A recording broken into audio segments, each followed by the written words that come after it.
আসসালামু আলাইকুম রহমতুল্লাহি ওয়া বারাকাতুহু। সম্মানিত ন্যাচারাল ফার্মিং এসপিকে দর্শক শ্রোতা প্রিয় ভাই বোন, আজকে ন্যাচারাল ফার্মিং এসপিকে টিম আমরা অবস্থান করছি জনাব মোহাম্মদ আমিনুল ইসলাম রাসেল সাহেবের বাগানে। সম্মানিত দর্শক শ্রোতা, আপনারা জেনে খুবই খুশি হবেন, তিনি প্রকৃতিকে ভালোবেসে টাঙ্গাইল জেলার ঘাটাইল উপজেলার সাগরদিঘি সংলগ্ন তেবাইদা গ্রামে 425 শতক জমিন ক্রয় করে শতভাগ রাসায়নিক মুক্ত এবং সকল প্রকার বিষমুক্তভাবে নিজে খাওয়ার জন্যে বনস্পতি এগ্রো নামে এই ফার্ম এখানে সুপ্রতিষ্ঠা করেন। তিনার মহৎ উদ্দেশ্য হলো তিনি নিজে ভালো খাবেন এবং এখানে নিজ খাদ্য চাহিদা পূরণ হওয়ার পরে যে সমস্ত খাবার বেশি হবে, যারা শতভাগ রাসায়নিক মুক্ত এবং বিষমুক্ত খেতে চায় তাদের কাছে সঠিক ভোক্তার কাছে পৌঁছানো। এই প্রতিষ্ঠানটি শুরু করা হয় 2022 সনের আগস্ট মাস থেকে, অর্থাৎ এই বাগানের বয়স 2 বছর। এই 2 বছর ধরে জনাব আমিনুল ইসলাম রাসেল সাহেব রেগুলার 4 জন দক্ষ কর্মীর মাধ্যমে এখানে বিভিন্ন ফল ফসল উৎপাদন করে আসছেন। এখনও হারভেস্টিং হচ্ছে, যা বাংলাদেশের বিভিন্ন জায়গায় হোম ডেলিভারির মাধ্যমে ডেলিভারি হয়ে থাকে। এই বাগানে যে সমস্ত ফল ফসলের গাছ আছে তার মধ্যে এখন হারভেস্টিং পর্যায়ে আছে আনারস। এখানে আনারস প্রায় 31,000 আনারস গাছ এখানে আছে। আনারসের মধ্যে 2টি প্রকার, একটা হলো জলডুগি আর একটা হলো ক্যালেন্ডার। ক্যালেন্ডারের তুলনায় জলডুগি ছোট, জলডুগির তুলনায় ক্যালেন্ডার বড়। স্বাদে জলডুগি সবচেয়ে সেরা ক্যালেন্ডারের তুলনায়। উপস্থিত আছেন এই বাগানের দক্ষ সার্বক্ষণিক যারা কাজ করেন শ্রমিকবৃন্দ। চলুন আমরা ঘুরে দেখি এই বাগানের ফল ফসল এবং শ্রমিকদের থেকে শুনবো এখানে কিভাবে উৎপাদন হচ্ছে। সাথেই থাকবেন। যারা চ্যানেলটি সাবস্ক্রাইব করেননি সাবস্ক্রাইব করে শুনতে থাকুন। ভালো আছেন? আলহামদুলিল্লাহ, আমি আল্লাহর অশেষ রহমতে ভালো আছি। আপনার কি নাম? আমার নাম মফিজুল ইসলাম। মফিজুল ইসলাম। এই বাগানে কত বছর ধরে কাজ করছেন? আমি এই বাগানে কাজ করছি আপনার 2 বছর ধরে। 2 বছর। জি। এমন এই পদ্ধতির কোনো বাগান আপনার আশেপাশে কি আর কোথাও দেখেছেন? না, আমি এই পদ্ধতিতে বাগান আমি এমনকি ঘাটাইল থানায় কিংবা কোনো হানে আমি এত জায়গায় যাই, কিন্তু এই পদ্ধতিতে বাগান আমি কখনো দেখিনি। এটা কি মনে হয়? এটা আমি মনে করি স্বাস্থ্যের জন্য সবচেয়ে ভালো। এটা রাসায়নিক এবং বিষ মুক্ত। হ্যাঁ, মুক্ত। এখানে রাসায়নিক সার দেওয়া হয় না, বিষ দেওয়া হয় না। এর পরিবর্তে আপনারা কি দেন? এর পরিবর্তে আমরা দেই তরল জীবামৃত, সিভিআর কিংবা ঘনজীবামৃত, এগুলো দিয়ে আমরা আল্লাহর রহমতে চাষাবাদ করি। সম্মানিত দর্শক শ্রোতা, আপনারা ভিডিওর ফুটেজে আপনারা দেখতে পাচ্ছেন এখানে প্রায় 4টি স্টলে প্রায় 19টি তরল জীবামৃতের দাম আছে বিভিন্ন জায়গায় পুরা বাগানের। এই 13.5 বিঘা জমি সম্পূর্ণভাবে সকল প্রকার রাসায়নিক সার এবং বিষমুক্ত। আর ন্যাচারাল ফার্মিং এসপিকে এই চ্যানেল শুধুমাত্র তাদেরই পরিচিতি তুলে ধরে থাকেন যারা সম্পূর্ণ সকল প্রকার রাসায়নিক সার এবং বিষমুক্তভাবে উৎপাদন করছেন। ভাই সাহেব, আপনি ভালো আছেন? আল্লাহর রহমতে ভালো আছি। এই বাগানে এই 2 বছর পূর্বে যারা চাষ করেছিল তারা কি রাসায়নিক সার ব্যবহার করেছিল? তারাও ব্যবহার করে নাই, তারপরে এই যে মালিক হয়েছে তাও করে না।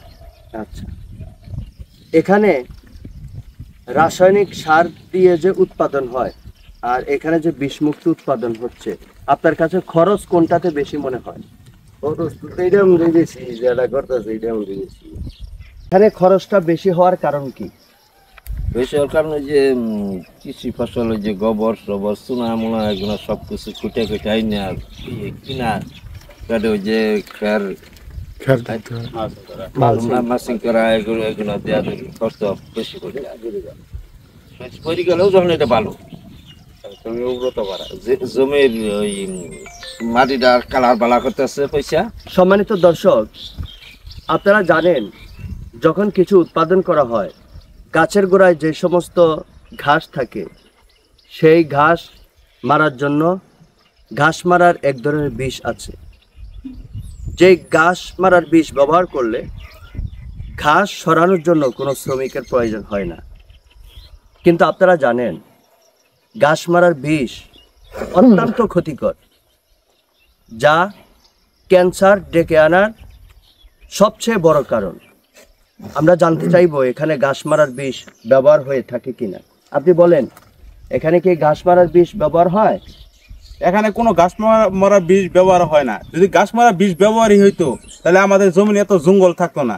কারণ জঙ্গলের ভিতরে তো আমরা ফল উৎপাদন করি, কারণ জঙ্গল সব কিছু সাফ করে এগুলো পরিষ্কার করি, বিদায় আমাদের লেবারের খরচটা বেশি। যদি ঘাস মারা বীজ ব্যবহার করতাম তাহলে এই জঙ্গলটা কম খরচে আমরা যে কোনো জিনিস আমরা মারা করতে পারতাম। সম্মানিত দর্শক, আপনারা জানেন ঘাস মারার বিষ ক্যান্সারের জন্যে সবচেয়ে বড় কারণ।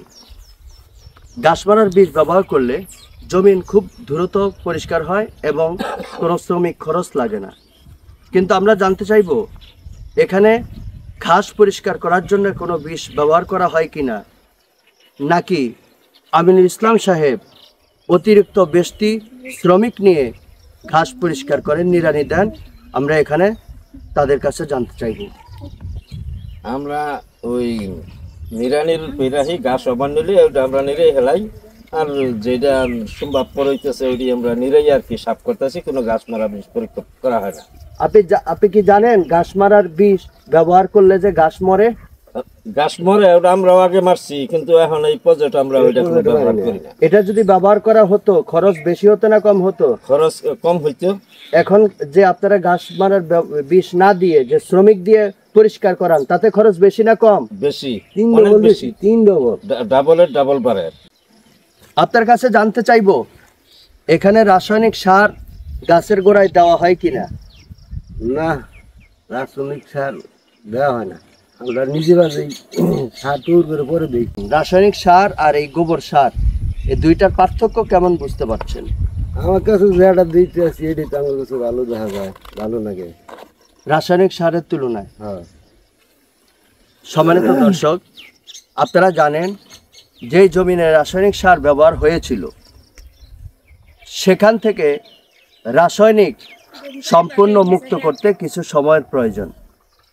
তাই হয়তো প্রাথমিকভাবে এখানে খরচ আমরা দেখছি অনেক বেশি পড়ছে। সম্মানিত দর্শক, এই সমস্ত বিষয় জানতে, মাঠ ভিজিট করতে এই আমিনুল ইসলাম সাহেবের বাগানে আপনারা আসতে পারেন।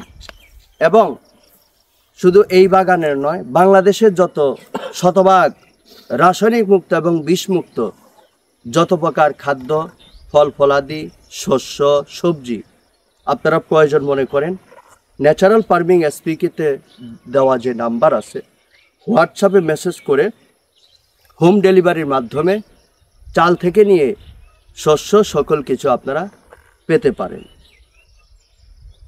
তা আমি আজকে সময় দেওয়ার জন্যে আপনাকে ধন্যবাদ জানাচ্ছি, আপনাকেও ধন্যবাদ জানাচ্ছি।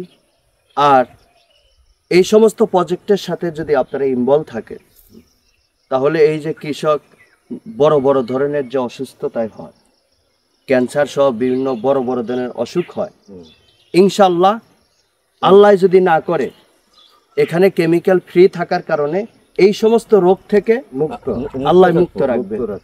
এই সমস্ত ক্ষতিতে যেহেতু আপনারা নাই, আল্লাহ এই উসিলায় আপনাদেরকে মুক্ত রাখবে। এই জন্য আমরা আমিনুল ইসলাম রাসেল ভাইয়ের জন্য দোয়া করি এবং দোয়া করি এই প্রজেক্টের সাথে যারা ইনভলভ আছেন সকলের জন্য, এবং আমাদের জন্য আপনাদের কাছে দোয়া চাই, আমরাও আপনাদের জন্য দোয়া করি। এতক্ষণ পর্যন্ত আমি সঙ্গ দিয়েছি, আমি মুফতি নেসার, প্রতিষ্ঠাতা ন্যাচারাল ফার্মিং এসপিকে